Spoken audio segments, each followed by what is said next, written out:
Selamat datang di Golden Life Podcast. Kami dari Golden Life Institute dan Segi 5 IO bersama saya Romi Muhammad Ramdhani dan rekan saya siapa namanya, Bro? Alexander Andri, tentu saja. Lanjutkan tentu saja bahasan pertemuan yang terakhir. Kita terakhir bahas apa ya, Bro? Oh iya, saya ingat. Terakhir itu kita membahas tentang The Gifted Children ya. Ada buku atau film ya itu ya? The Gifted Oh iya, Children. buku-buku iya. Iya, The buku Gifted, ada buku betul. The Gifted Children, bagaimana ada anak yang tertukar ya, bener ya? Ada orang anak yang berbakat, lalu bagaimana situasinya kalau seandainya tertukar dan ternyata hasil dari buku itu, kalau saya masih ingatannya masih benar nih, anak yang memiliki atau dididik di lingkungannya itu punya potensi. Bro mencontohkan, Bro Alex, tentang bagaimana karya dari ogoh-ogoh di anak-anak Banjar di Bali ketika sebelum nyepi itu ya, betul ya? Di situ tuh. Oke. Terus Bro kita terakhir juga ngebahas tentang perubahan yang cepat ya, bener ya Bro Alex ya? Kita sepakat bahwa perubahan dunia ini begitu cepat, karena itu kita perlu beradaptasi dengan belajar yang super juga ya, super cepat. Betul. Gimana nih, Bro Alex punya tips, kalau mungkin dibilang tips ya, atau mungkin trik seperti magic gitu, gimana nih pandangan tentang belajar super? Memungkinkankah kita memiliki kemampuan belajar yang super? Ya, mungkin sekali. Gimana? Sebenarnya bukan belajar super ya, karena super itu kan berarti di atas manusia gitu. Oke. Nah, tapi mungkin kalau di atas manusia normal yang sudah dikondisikan untuk turun kemampuannya, ya itu mungkin kalau itu kata super itu jadi super ya. Tapi saya lebih setuju menyebut super learning ini, walaupun enak sih kata-kata super learning itu ya. Oke. Lebih tepatnya itu natural learning. Oke. Natural learning. Jadi memang manusia itu sewajarnya, selarasnya memiliki kemampuan belajar seperti ini ya, maksudnya gitu? Betul. Karena kan di usia Golden Age itu kan kemampuannya bisa menyerap berapa tuh? 700.000 ensiklopedia katanya. Waduh. Wah, luas sekali ya kapasitasnya ya. Iya. Itu ada pengukurannya, kecepatan belajarnya. Makanya 500% dibanding S2. Saya pernah dengar, Romi lagi S3 nih sekarang. Nah, anak-anak 4-5 tahun itu katanya 5 kali lipat. 5 kali lipat ya. Bro, jadi Bro Romi beres S2 gitu, mereka udah 5 kali beres. Udah 5 kali beres ya. Saya jadi keingetan ada joke di buku humor kayak gitu. Ketika otak manusia Indonesia, ketika otak Indonesia itu dijual, katanya nggak laku katanya Bro Alex. Soalnya kosong isinya katanya. Atau malah laku karena kosong ya? Karena masih utuh. Masih utuh. Sebenarnya bukan di Indonesia, itu semua. Semua berarti ya? Betul. Oke, nah itu perlu luruskan. Jadi isolasi potensi manusia yang di pertemuan lalu kita sebut, kita ambil contoh dari Buddha Emas, bukan terjadi hanya di negara Indonesia, tapi di banyak negara di dunia dengan pendidikannya ya, benar ya? Betul. Kan ada penelitiannya Bro Romi. Jadi otak Albert Einstein waktu udah meninggal itu kan diteliti tuh. Nah, itu ada beberapa poin. Poin pertama, otaknya ternyata lebih kecil dibanding otak orang-orang lain. Jadi karena apa? Nggak besar-besar amat otaknya. Dianggapnya kan super jenius itu otaknya pasti berbeda kan? Iya. Nah, tapi poin kedua, dari penelitian ternyata koneksi antar neuronnya itu kayaknya luar biasa. Lebih kaya dibanding orang rata-rata. Koneksi neuron itu berhubungan dengan seringnya berpikir, benar ya? Nah, kayaknya nanti saya tunjukin gambarnya deh. Saya cari PowerPoint-nya ya. Boleh. Siap. Nah, jadi yang kedua tadi koneksi antar neuronnya itu kaya sekali ya. Yang ketiga, dari penelitiannya dinyatakan Albert Einstein tuh di waktu hidupnya dibilangin dia udah menggunakan kira-kira sekitar 15% kemampuannya. Oke. Nah, tapi penelitian lebih lanjut, ya dulu dibilang 35%, tapi akhirnya otak manusia itu katanya potensinya itu 35% kepake, baru 35%, masih 2/3 lagi. Nah, Albert Einstein diperkirakan 15% di zamannya Albert Einstein ya, karena perkembangan teknologi kan udah makin canggih. Nah, tapi ada penelitian berikutnya, Profesor Miriam Diamond, ya itu dia melakukan penelitian, ternyata baru kepake paling ya koneksi antar neuron itu kan, jadi satu neuron itu ternyata bisa nyambung dengan 10, 20, 30 ribu neuron lainnya. Satu neuron itu sel otak ya. Jadi sel otak itu bisa nyambung dengan sel otak lainnya. Nah, koneksi yang Einstein ini kayaknya luar biasa. Tapi dibanding dengan potensi untuk nyambung seluruhnya di otak, itu paling baru kepake 1,5%. Ya sebenarnya selevel Einstein saja masih bisa lebih optimal ya, bro ya? Sebetulnya. Jadi orang rata-rata dari penelitian, jadi jenius. Ini kan super jenius. Kalau yang jenius itu sekitar 0,6%. Oke. 0,4, 0,6. Orang rata-rata itu 0,1, 0,2%. Jadi ini kabar buruk tapi kabar bagus juga. Kabar buruknya kita baru terlalu sedikit menggunakan kapasitas dari otak kita. Kabar baiknya kalau kita bisa meningkatkan 1% aja koneksi antar neuron, maka kita bisa jadi super jenius juga. Kita menjadi super jenius dan super saya mungkin ya. Iya. Goku ya. Ya bro. Jadi ada harapan gitu, Bro Romi. Mau gimana nih natural learning itu seperti apa nih, Bro Alex nih? Oke.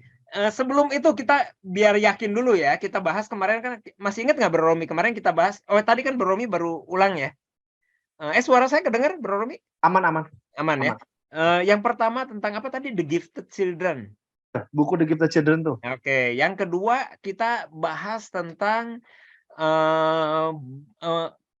yang apa? Bayi yang tertukar. Bayi tertukar.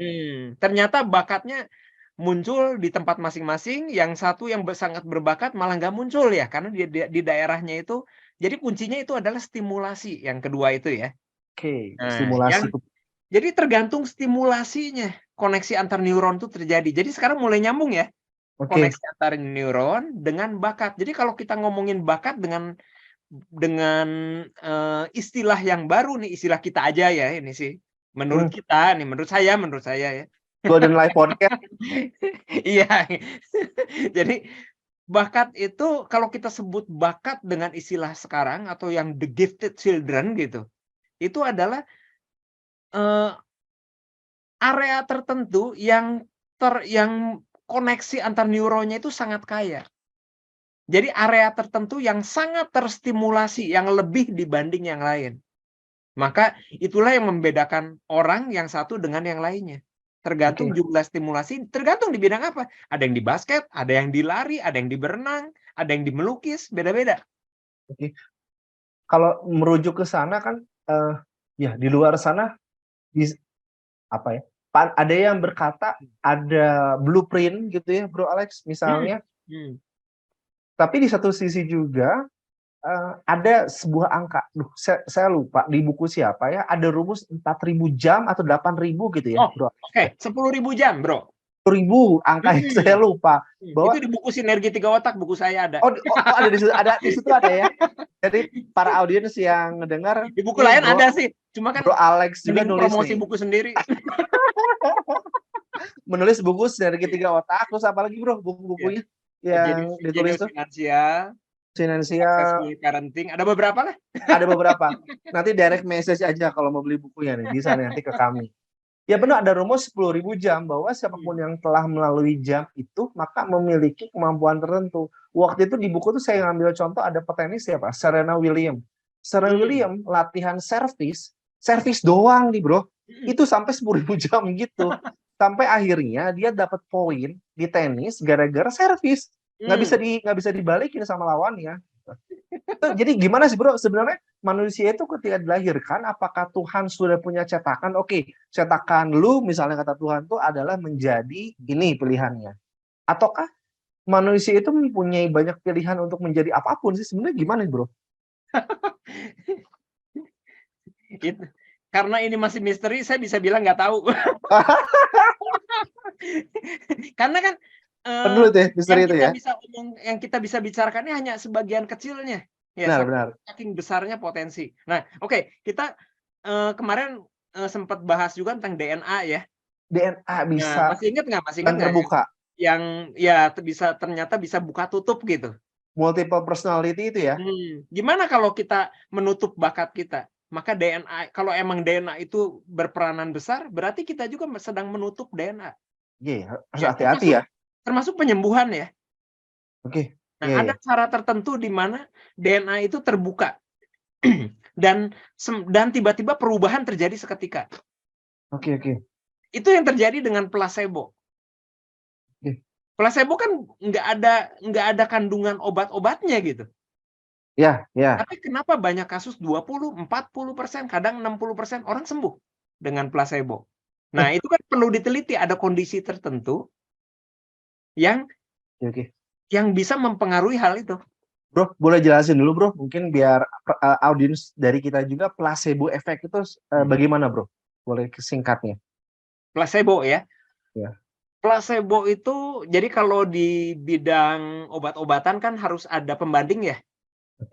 Jadi farmasi, misalnya pabrik farmasi, kawan saya punya pabrik farmasi, dia waktu dia menemukan atau membuat suatu formula obat tertentu untuk menguji obat di lab itu, jadi untuk menguji bahwa keefektifan obat itu, maka harus ada pembandingnya. Biasanya ada placebo. Nah, placebo ini biasanya tepung salut gula gitu, cuma tepung doang.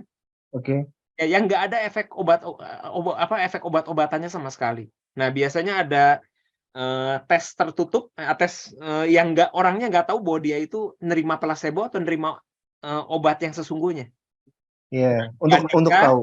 Dibandingkan, nanti akan kelihatan kalau misalnya obat ini sungguh efektif, maka akan ada perbedaan antara obat itu dengan placebo. Nah, kalau menang terhadap placebo, maka dinyatakan efektif.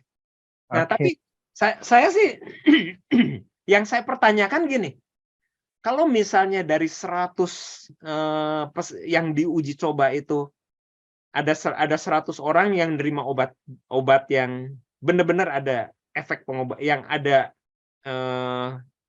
obat sungguhan lah ya, yang 100 orang terima placebo.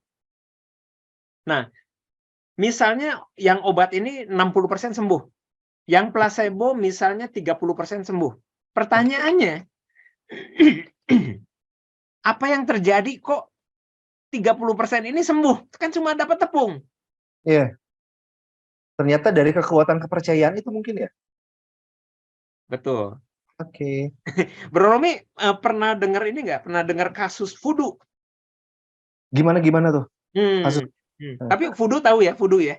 Tahu. Voodoo itu semacam kekuatan, dikenalnya mungkin di Indonesia nggak familiar ya, bro ya.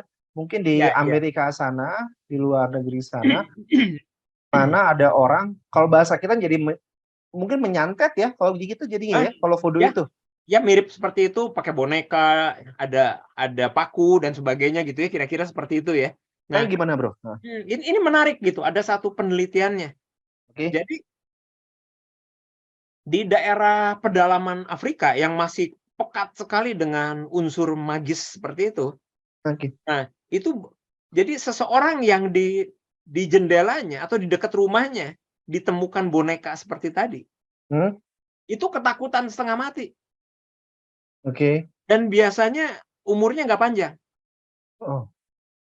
Nah, ya berarti itu kan salah satu yang sangat mengerikan voodoo itu gitu.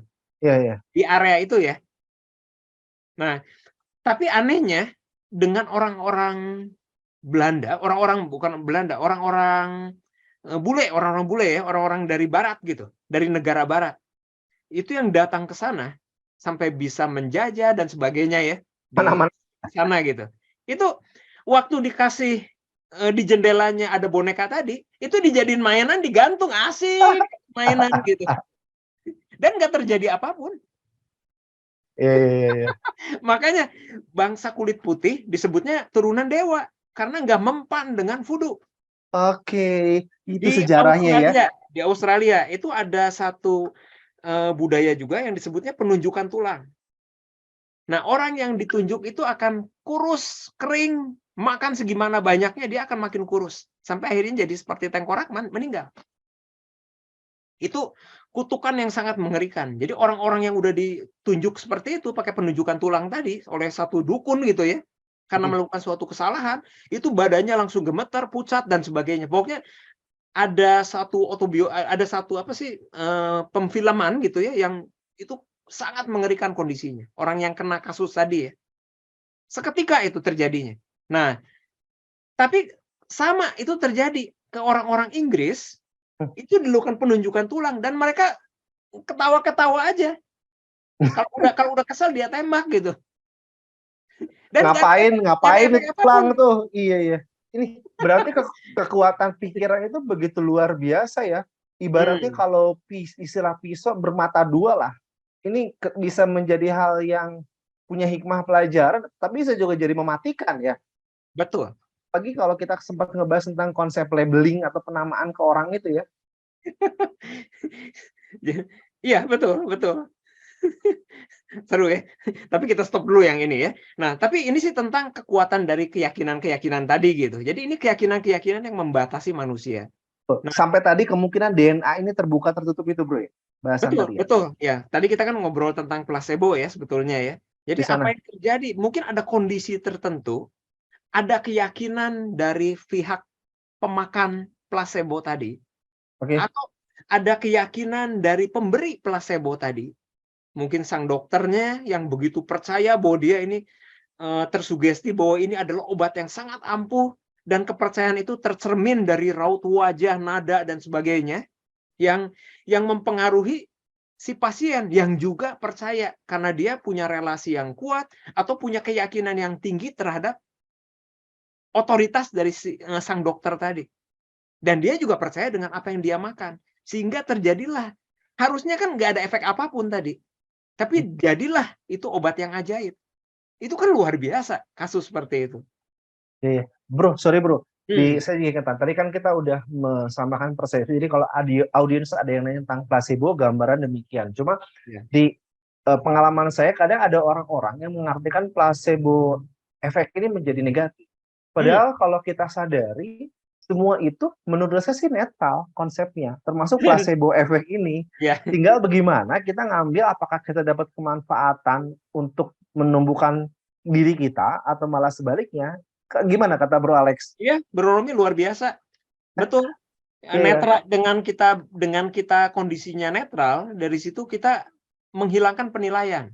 Jadi kita melihat apa adanya, kita bisa melihat dari berbagai persepsi dengan bebas. Karena orang yang berpikir hanya lihat dari sudut optimisnya, dia nggak lihat bahayanya. Ya, yang lihat dari pesimis doang, dia nggak lihat sudut yang menguntungkan. Rugi jadinya gitu. Dua-duanya semuanya kita harus bisa lihat dari seluruh perspektif. Ya, oke, siap. Lanjut Bro. Tadi sampai. Makasih Bro. Nah, mungkin kita sedikit bahas tentang buat menambah keyakinan tentang The Gifted Children. Ya, gimana? Gimana? Buku itu emang bestseller, mega bestseller ya, mengagetkan di zamannya sampai ada pembahasan lebih lanjut. Ternyata ada penelitian lebih lanjut. Anak-anak yang masih ingat The Gifted Children ya, anak yang saya kasih beberapa contoh, salah satunya 6 bulan, baru usianya 6 bulan, jalan-jalan di mall itu ya, jalan-jalan di baca mall, ya, di apa di market, dia supermarket, bisa baca itu ya, food misalnya, apple, ini fruit gitu ya, dia walaupun cadel-cadel gitu, tapi dia bisa baca 6 bulan loh. Gimana anak ini begitu berbakatnya. Nah, ternyata dari sejak kecil anak-anak itu udah terlatih. Jadi dia pakai flashcard. Fruit ada gambarnya. Ya, dan setiap hari dibacain. Ini sama seperti Bro Romi, anak umur berapa Bro Romi? Yang pertama 6 tahun, lalu yang kedua 6 bulan. Nah, yang 6 bulan kalau Bro Romi kan pasti sering ajarin ya, ajarinya nggak sadar, nggak sengaja. Misalnya dari umur sebulan, "Itu kucing, itu meong, meng." Atau itu tikus, itu kodok, ini lemari, ini bebek, mungkin mainan atau apa gitu. Nah, Ya. kira-kira umur 6 bulan Bro Romi kalau tunjukin satu mainan dia bisa mengenali nggak? Atau bisa nyebutin nggak itu apa gitu? Sekarang sih belum bisa ya kalau Hmm. ya, tapi kalau melihat ada pengalaman orang Kalau itu bisa diulang-ulang terus gimana kira-kira Bro Romi? Misalnya diulang. kodok, terus gitu ya. Atau Iya. kucing, atau cat, frog, cat gitu. Terus-terusan Bro Romi setiap hari cat gitu. Beberapa bulan kemudian waktu tunjukin apa? Cat. Karena anak-anak itu ngelihat gambar bahwa CAT, cat, itu bukan huruf, tapi dia bentuknya adalah cat itu adalah gambar. Oke. Oh, bentuk seperti itu namanya cat gitu. Ya. Jadi dia belajar label, penamaan-penamaan. Jadi nggak aneh, karena dia sejak usia kecil sekali, belum bisa bicara, belum apa, udah dibacain flashcard, 100 flashcard setiap hari. Nah, Jadi di usia 6 bulan dia udah biasa dengan label-label tadi. Coba kasih sesuatu yang dia belum pernah lihat, maka dia nggak bisa baca. iya, iya. Oke. Nah, itu kasus yang Memperluas konsep baca itu bukan sekedar teks huruf ya, Bro ya, bahwa betul. membaca itu lebih luas dari sekedar teks. Oke, Hmm. siap-siap. Ya. Lanjut, Nah, Bro. yang kedua anak yang jago aljabar. Banyak sih contoh-contohnya ya, itu ternyata ada alasannya semuanya. Nah, anaknya suka aljabar ini, bapaknya itu pintar matematika dan suka sekali dengan matematika. Oke. Jadi setiap dia pulang kerja, anaknya itu diajak main hitung-hitungan, dijadiin permainan. Jadi Wah. sampai di kondisi tertentu si anaknya itu di usia 2 tahunan, 2,5 tahun gitu ya, setiap bapaknya pulang itu kesenangan untuk ngajak main. Jadi dianggapnya itu mainan. Nah, sesuatu yang nanti kita bahas ya tentang apa yang terjadi di otak kita, apa sih yang namanya natural learning. Ini sesuai dengan konsep yang namanya natural learning.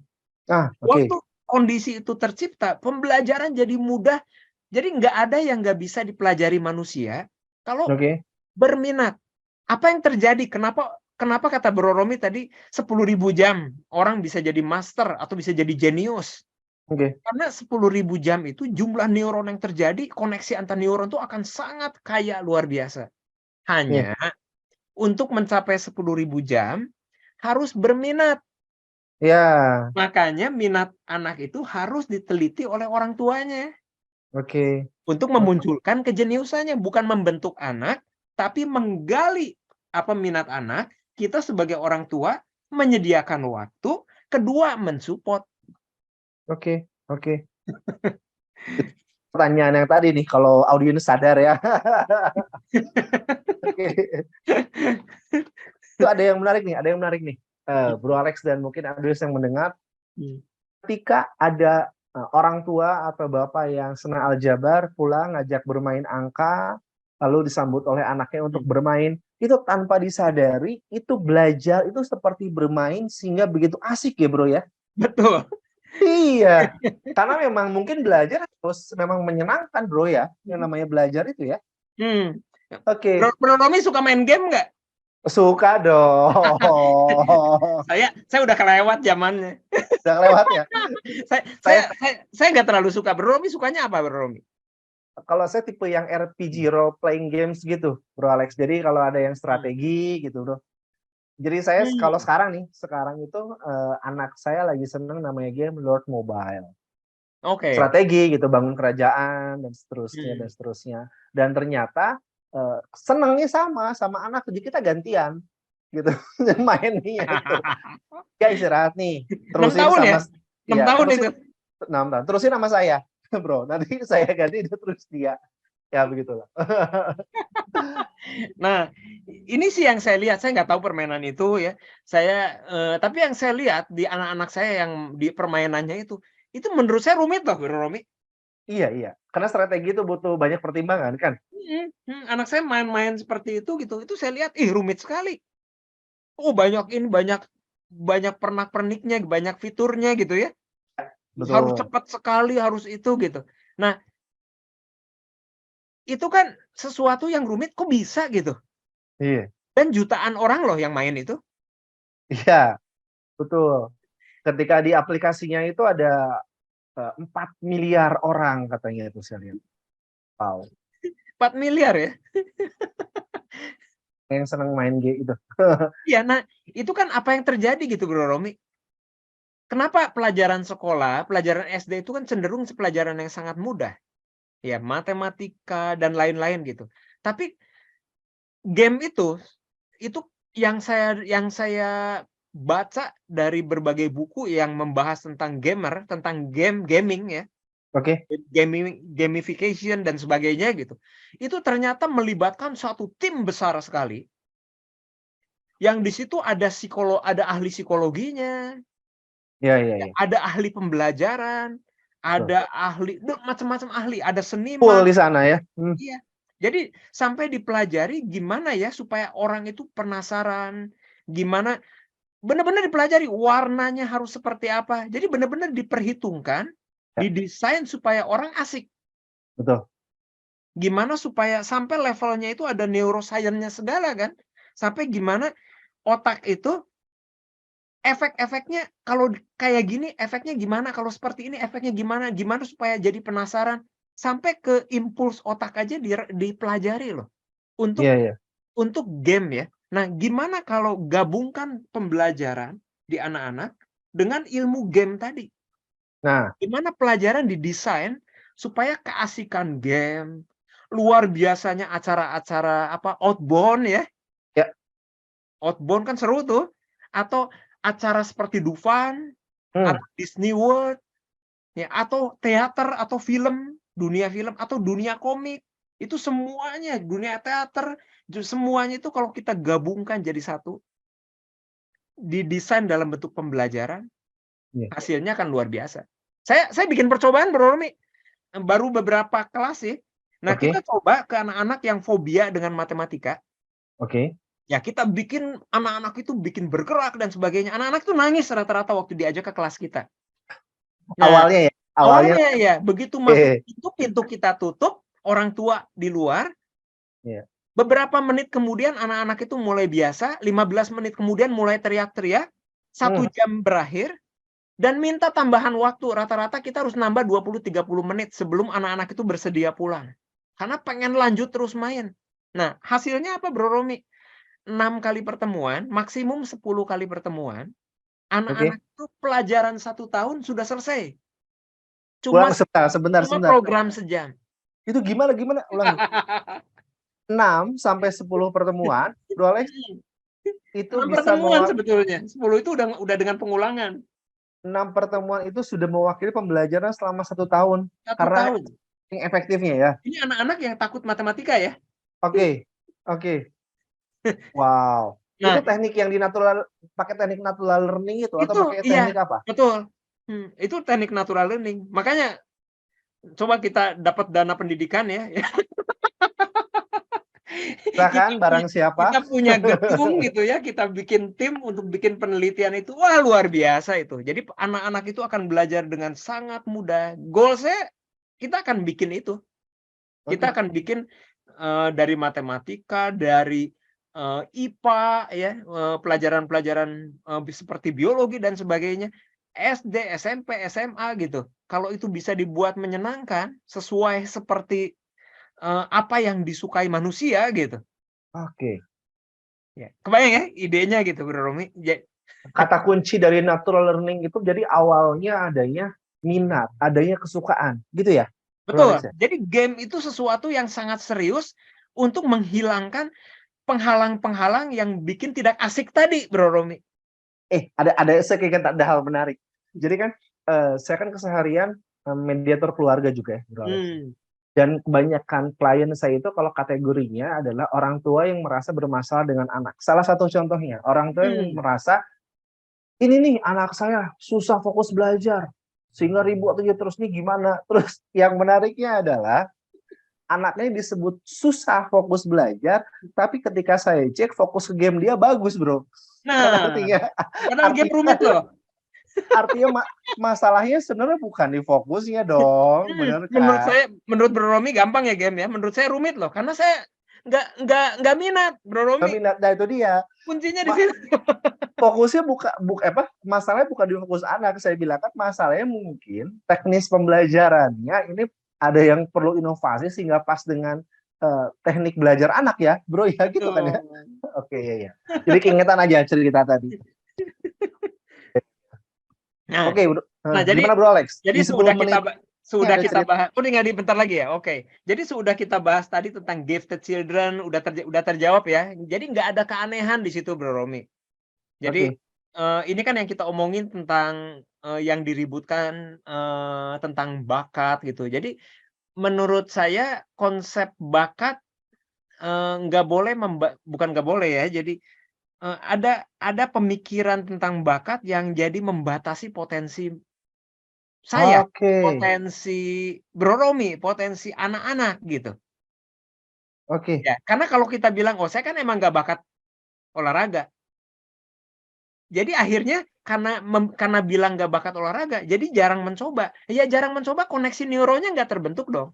Iya, betul. Nanti berikutnya ya, di sesi berikutnya kita bedah tentang apa koneksi yang neuron di otak kita waktu pembelajaran itu terjadi mudah, hebat, cepat. Tapi apa yang terjadi juga di otak kita waktu pembelajaran itu jadi sulit dan kayaknya susah sekali masuk. Stres, depresi, dan sepertinya pakai helm X-Men. Yang nggak bisa dibaca pikirannya tuh. Jadi waktu ada pembelajaran tuh tung gitu. Jadi dikonsentrasi gimana nggak bisa masuk. Ada sesuatu yang terjadi di otak kita. Makanya kalau pembelajaran ini begitu penting, karena hidup ini kan sebenarnya tentang belajar. Ya, hidup ini adalah perjalanan. Sukses adalah perjalanan. Belajar betul ya? Itu perjalanan. Jadi sukses itu adalah belajar juga. Iya. Karena kan keluar dari area nyaman, berarti kan mencoba hal baru. Itu kan semuanya pembelajaran. Ya. Belajar jalan itu pembelajaran. Tapi ada sesuatu yang tidak natural lagi antara kita di masa lalu waktu masih kecil, waktu di era Golden Age, yang membuat kita tidak ada di era Golden Age lagi. Karena kita tidak natural.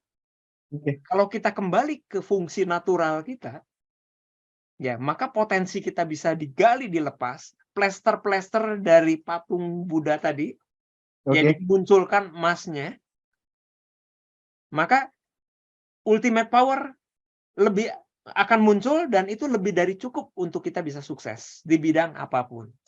Yang kita minat, yang kita mau, yang penting bagi kehidupan kita. Tentunya tujuan yang jelas juga penting ya. Ya makanya itu satu persatu akan kita bedah ya di obrolan kita ini nih. Kita review dulu Bro Alex yang sudah kita bahas kurang lebih setengah jam di episode kali ini. Kita banyak membahas tentang the gifted children, bahwa banyak percontohan orang-orang yang memiliki bakat bahkan 6 bulan sudah mulai paham tentang ini barang apa, dan ternyata ada penjelasan di balik itu. Pembiasaan untuk memahami itu barang apa dibiasakan oleh orang tuanya, contohnya pakai flashcard gitu ya. Dan ini membuktikan bahwa ketika anak itu atau manusia memiliki minat itu dan memenuhi belajar konsisten berapa ratus jam, misalnya 10.000 jam katakanlah, dia akan berbakat di sana. Tinggal gimana kita mempertahankan konsistensi minat belajar ini ya. Sehingga lumpur-lumpur yang membatasi ini menjadi enyah dan potensi dirinya terus keluar kan. Karena selarasnya kehidupan ini adalah sebuah perjalanan untuk terus belajar sampai akhir hayat di dunia ini untuk terus bersinar gitu ya. Bro Alex, ada tambahan? Itu gimana? Ya, itu. Mungkin berikutnya kita bahas tentang natural learning ya. Tentang gimana, apa yang terjadi dengan pembelajaran super itu. Bahwa itu sesuatu yang normal sekali sebetulnya. Nah jadi audiens pendengar dari Golden Life Podcast di episode selanjutnya, natural learning akan dibahas apa yang terjadi di otak atau gitu ya, mungkin ya Bro Alex ya, ketika itu terjadi kan pada episode kali ini baru dibahas bahwa not learning itu kaitannya dengan minat itu ya awalnya tadi ya. Oke. Ini dia saya Romi Muhammad Ramdhani dan rekan saya Alexander Andri di Golden Life Podcast. Sampai jumpa di pertemuan selanjutnya. Sampai jumpa, bro.